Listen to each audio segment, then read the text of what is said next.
I saw the film last night at the Cineworld screening. Oh, fun. On the big screen? Yes. How on the big was screen. that fucking screen? It was insane, It's the biggest right? screen. And also, it's been so long since I was in an audience that reactive. I mean, everyone was jumping out of their seats and like screaming. Oh, I love hearing that. We didn't get to. We didn't. Yeah, get Did you to not get sit to- through it. We only got to see a couple We minutes. kind of yeah. echoed through the entire thing. It was great.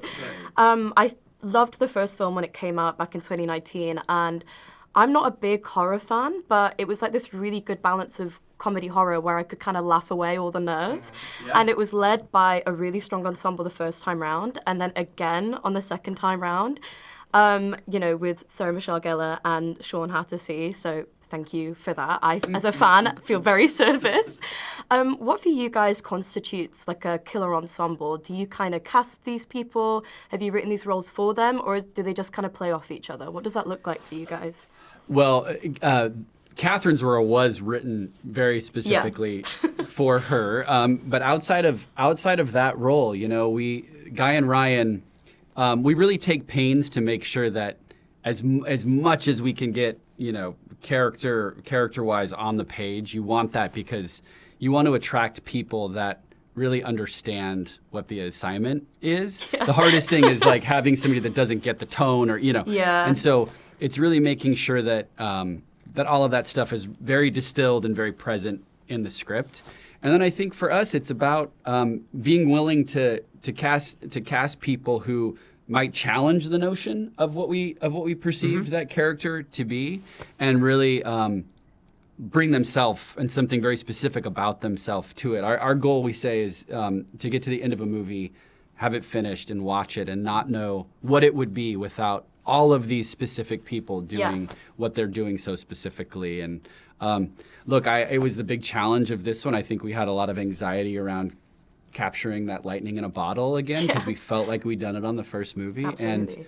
And we can honestly say that we've done it again in this one and are just so in love with I can everybody in the cast. Yeah. And Ready or Not 2 kind of, takes us straight back in where we left off in the first one. But it does come out 7 years after the original. And I wondered what a bit kind of a time machine, huh? I wonder what inspired you guys to release it now, and also that decision to take it straight from where we left off. Cigarette in hand, literally. Yes, literally footage from the old movie. Oh, really? Yeah, That's so cool. Yeah. And it's mainly because Samara has not aged at all. She never will. It's unbelievable. Ageless. Truly. But that idea to start at that exact moment was from day one when Guy and Ryan pitched us the new ideas.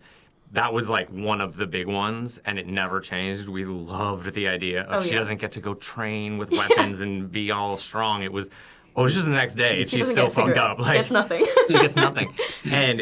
But then, that started, I want to say like 2020, basically, 2019, 2020. And then for a myriad of reasons, our lives, Samara's life, it kind of came and went, and then it came back into our lives in 2024, and it's one of those things where like things happen at the time they're supposed to happen, and I think for us the big unlock was Catherine as the sister, and that was what we wanted to really find like an emotional core, because the first movie has such a strong emotional, it's like an anti-love story with Alex and Grace.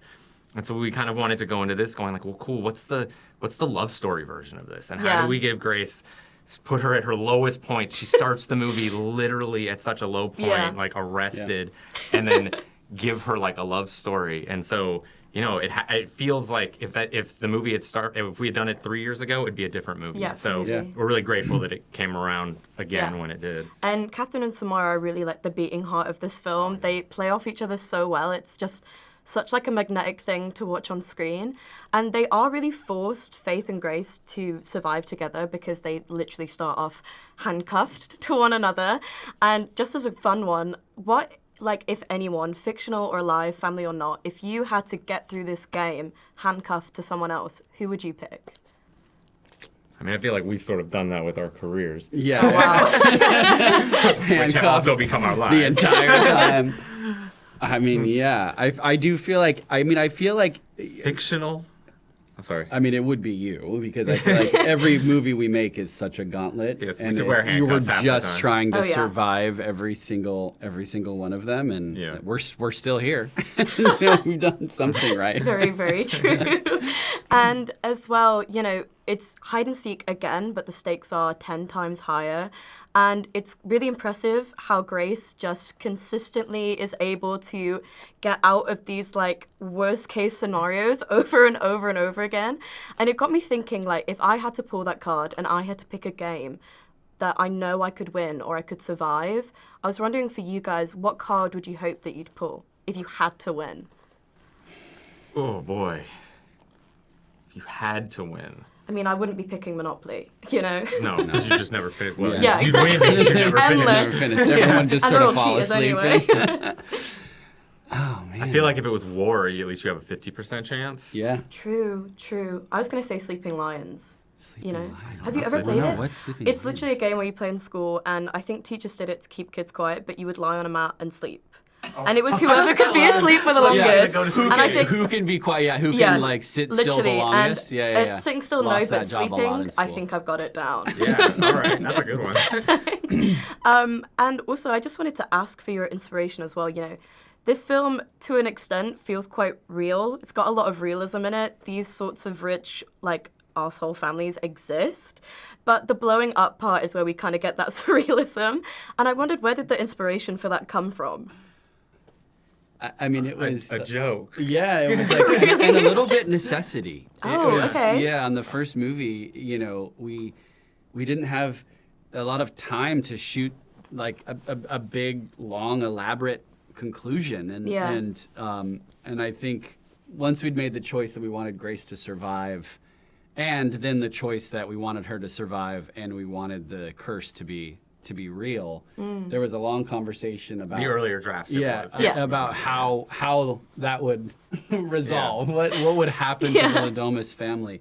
And at the end of the day, I mean, knowing that we'd given people such a fun sort of popcorn, Yeah. ride up until that moment, we wanted something that was going to really signal and solidify the tone, but that was also going to be fast and effective and Definitely. and producible and makeable. Yeah. And the people exploding, the instant gratification of it, the instant catharsis of it, it just could only be that. Once we thought of that, Once and you it think was. of I something remember like also that. specifically being like, "Fuck, is that too crazy? Can we do that? Should we do that?" We had the strongest and reaction I think to it, which The was the strong right- reaction is usually means you're I think doubling down as well. Like, it's not just one person, it's everyone. Like, no one kind of gets out of that sort of thing. And just as a final question, I want to ask you guys about Elijah. He is such a fun addition. He's like such a little freak in this film. And watching it yesterday, I couldn't get over the fact that he's able to kind of convey so much in just a nod. Like, he doesn't even speak, he just kind of has his hands and he's nodding at you and you feel menaced. Did you write the character like that, or is that just Elijah Wood bringing Elijah Wood to set? It's a mix of both. The guys, Guy and Ryan, wrote this character, the lawyer, who has tons of exposition, and the conversations we had were like, this is going to live or die by the performance. It's going to be, someone has to bring this to life in a way that is really special, because we were all aware that it was on the page, while extremely well written, it could be thankless if not done properly. And Elijah did the opposite. He came in and he took that and was like, I'm going to make every moment here super delicious and super, electrified. Yeah. I think we even found in the edit, we went more and more to, let's cut to the lawyer. Let's cut to Yes. Elijah. Let's give him a moment. Let's see how he how's feels he about feeling it. about Yeah. this. And it's really nice because it provides another point of view in the scene. So you Yeah. have, obviously, how Grace and Faith are feeling Yeah. and the bad guys. But then he's like this third entity. This like that- menacing yes, little guy in who's the kind corner. of just enjoying it. Yeah, I and know. having a good time. He is just brilliant, and Yeah. so is his film. God, So it's so great. thank you so much. Thank you you. so Yeah, much. yeah. I've had a great time. Yeah. Thank you. It was a great interview. Oh, It was thanks, so good. guys. Well done, well I appreciate done. that.